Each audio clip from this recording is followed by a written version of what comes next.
नंतर मग त्यांची पुन्हा एक दोनदा चर्चा झाली आणि आज सकाळी निरंजन डावखरे आले होते इथे आणि त्यांनी राजसाहेबांचा आशीर्वाद घेतलेला आहे आणि त्या निर्णयावरती आज आता शिक्कामोर्तब झालेलं आहे आणि आमचे अभिजित पानसे निवडणूक लढवणार नाहीत आणि निरंजन डावखरे हे भाजपतर्फे उमेदवार असतील. तुम्ही त्यांना समर्थन देणार का? या बाबतीतही बिनशर्त पाठिंबा कायम राहणार आहे?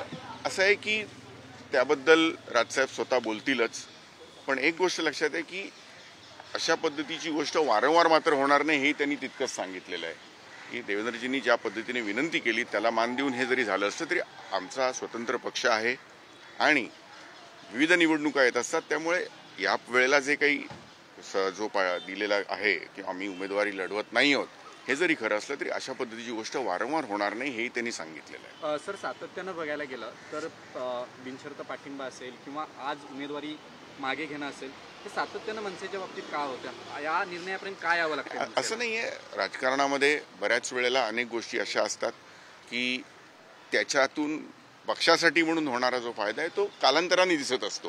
म्हणजे असं नाही त्या त्यावेळेची ती घटना म्हणजे काय असा त्याचा अर्थ न लावता कदाचित तो दुरान्वयाने त्यांच्या डोक्यामध्ये जे काही असेल त्यासाठी पक्षासाठी ते स्वतःचा विचार करतच असतात, त्यामुळे तो तुम्हाला होणारा फायदा कदाचित नंतरच्या काळामध्ये कळू शकेल. पदवीधर मतदारसंघाची तयारी मनसेनं जोरदार केली होती. मनसे अध्यक्ष राज ठाकरेंनी स्वतः लक्ष घातलं होतं. अभिजित पानसे जे तुमचे उमेदवार आहेत त्यांनी या बाबतीत सातत्यानं कार्यकर्त्यांकडनं नोंदणी करून घेतली होती. कुठेतरी ही तयारी झाली नाही म्हणून या निर्णयापर्यंत पोहोचलाय तुम्ही? नाही, असं अजिबात नाही आहे. निवडणुकीची तयारी मग ती अगोदर आत्ता झालेली लोकसभेची असेल किंवा आत्ता झालेली, ह्याची तयारी पक्ष म्हणून आम्ही खूप आधीपासून करत होतो आणि ती चांगल्या प्रकारे झालेली होती आणि तो विषय नसतो. ज्या पद्धतीची विनंती त्यांनी केलेली होती त्याला मी तुम्हाला सांगितलं तसं मान दिलेला आहे आणि याचा पक्षासाठी म्हणून जो काय फायदा होणार आहे तुम्हाला नजीकच्या भविष्यकाळामध्ये कळेलच. सर, लोकसभेसाठी तुमची तयारी झाली होती मात्र पाठिंबा देण्यात आला. आता देखील कोकण पदवीधरसाठी तुमची तयारी झाली होती, पाठिंबा दिला. विधानसभेसाठी जर ही वेळ आली तर म्हणजे तुमची तयारी झाली होती? असं आहे की जर तर ह्या गोष्टीला अर्थ नसतो. मी तुम्हाला सांगताना अगोदर हेही सांगितलं की यावेळेला जो पाठिंबा त्यांना आता जी उमेदवारी मागे घेतलेली आहे की उमेदवारी अर्ज भरलेला नाही आहे अशी गोष्ट वारंवार होणार नाही हे सुद्धा त्यांनी स्पष्ट केलेलं आहे. परवा दिवशी देवेंद्रजी नाही सांगितलं असेल आणि आजही निरंजन डावकरांनी अत्यंत स्पष्टपणे सांगितलं की अशी गोष्ट वारंवार होणार नाही. यावेळेला त्यांच्या विनंतीला मान देऊन आमचे अभिजित पानसे आज अर्ज भरणार नाहीये. सर, कुठेतरी जरी अर्ज मागे घेतलेला असला मनसे सैनिकांपर्यंत हा निरोप कसा पोहोचणार? कारण तयारी मैदानावरती सुरू झाली. तुम्हाला जर लक्षात असेल तर महाराष्ट्र नवनिर्माण सेनेचा मनसैनिक हा राजसाहेबांच्या आदेशाचं तंतोतंत पालन करत असतो आणि त्याचा राजसाहेब जे काही निर्णय घेतात त्यावरती पूर्ण विश्वास असतो. त्यामुळे अशा पद्धतीची शंका जी तुम्हाला येते ती मनसैनिक येते असं मला वाटत नाही.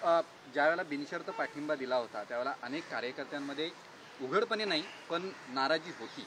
आता तुम्ही हा निर्णय घेतला मला गृहीत धरलं जाते मनसे? नाही, मला असं वाटत नाही. मी तुम्हाला सांगितलं राजसाहेबांच्या निर्णयावरती आमच्या सर्व महाराष्ट्र सैनिकांचा पूर्णपणे विश्वास असतो.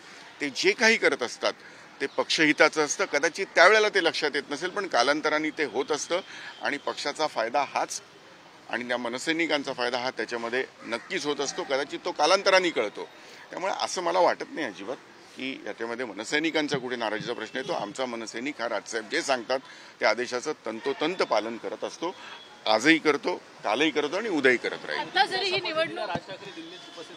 नाही, याची कल्पना नाही. आता ही जे आपण बोलतोय हे केवळ या आजच्या निवडणुकीच्या संदर्भात बोलतोय, त्यामुळे असं काही ते नंतरचं काय ती पुढची गोष्ट आहे. जरी या निवडणुकीमध्ये अर्ज मागे घेतलेला असला तरी पर्यायी आपण व्यवस्था किंवा पर्यायी आणखीन काही बोलणी झालेली आहेत का की जिथे त्यांचं पुनर्वसन होऊ शकेल किंवा एकूणच मनसेला तिथे पुढे स्थान मिळू शकेल? आजचा हा विषय आहे तो डावखरे अर्ज भरण्यापुरता आणि अभिजित पानसेंनी अर्ज न भरण्यापुरता आहे. त्यामुळे इतर सगळ्या गोष्टी या कालांतराने जसे येतील तसंच आपण त्यावर बोलूच.